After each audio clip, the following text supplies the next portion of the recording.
All right, I'm back with Chef Anthony, and we are finishing our garlic shrimp gnocchi. Gnocchi.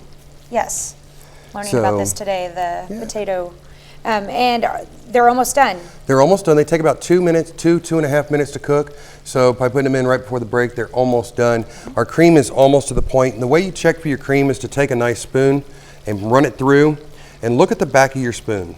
And if you can draw a line on your spoon just like so, and it holds, then your cream is ready to go. Awesome. So we're going to take this, and I'm going to set your spoon to the side, and we're going to reach in here in our other pot, and we're going to scoop out our gnocchi. And gnocchi are the best way to describe them is just this beautiful cloud of mashed potatoes with all sorts of textures and flavors in them. Yeah. And we're going to scoot those right on over. Is there a different variety of gnocchi that you can buy, or?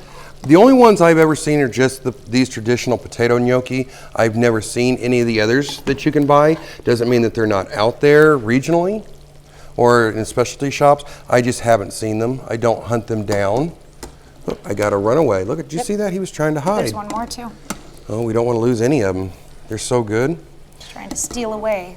And we'll turn the heat off on that one and kind of slide it up so it'll quit boiling.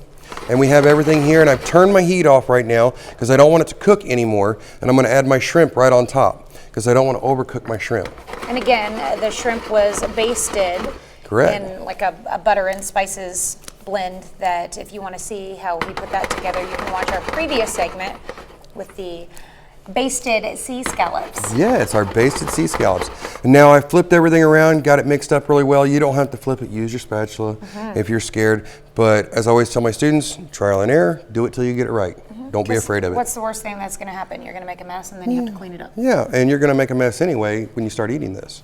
So we're going to pour this right into our bowl just like so. Oh, wow. And a good Teflon pan, it doesn't stick. So the wash and cleanup is really easy. Oh, that looks beautiful. Isn't that just absolutely gorgeous? But we're not done yet. No, we're not quite done yet. We got to take this over here. And this is a 10-year-old aged real Italian Parmesan cheese.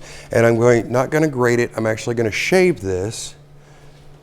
And I'm just going to do it right over the top. I think when you do the shave on this, it adds just a level of beauty into it. Any advice on when you're going to purchase cheeses like this? You know, cheese is so prevalent everywhere. You can get a good cheese just about anywhere, but go in and look and read the label. If you want real Italian cheese, then it will actually say product of Italy, and it'll have an EU sticker logo on it that is a circle with a star in it. So you can't miss it, and you can get really good stuff. And around here in the Midwest, Parmesan cheese, believe it or not, is really easy to find. Okay. So we're just going to shave it on like so. The more the merrier. And then you just dive right in. Oh my goodness. Look at all that beautiful goodness. There you go, Tanya. I'll let you handle that spoon. Okay, sure. Give you a little bit of everything. Oh, wow. Okay, while I try this, why don't you give us a little sneak preview of what we're going to be making next week? Next week, we're going to do appetizers, and we're going to do devils on horseback, angels on horseback, and we're going to talk about where to find good quality kitchen equipment without breaking your pocketbook. Because everybody needs good pans, everybody needs good knives, and the stuff that I use on here really isn't all that expensive, and it is all professional industrial grade, but you can pick it up relatively cheap if you know where to go and look. That sauce is Isn't that beautiful? delightful. Oh my gosh, it just has the right amount of, it has a hint of heat in it, but not too much to overpower the flavors of the gnocchi and the shrimp. Wow. And the gnocchi just kind of like melts in your mouth. It does. Beautiful little pillow. This would be good with those scallops too. It would. Good with the scallops. I have even done it with small cubes of steak, and it adds a little bit of a texture change to it, but it's really good. It just all depends. What you put into it is what you get out of it. So experiment a little bit. The cream sauce is great for fettuccine. You don't have to use it for gnocchi. You can use anything that you want, use it on anything that you want. And just try it. Get it, work on it till you get it right, the way that you like it, and then recreate it all over and over and over and over again. One of my students tells me, I love making the Alfredo sauce. It doesn't matter what I put it on. I'm afraid that he's going to put it on eggs one day, but he loves it.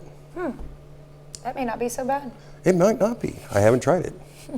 Well, this is amazing, and you can find this recipe for the garlic shrimp gnocchi on our website later this morning at komnewsnow.com. You can also find the recipe for the basted sea scallops as well, and all of Chef Anthony's other recipes. We have a nice little section on our morning show page, part of our KOM page.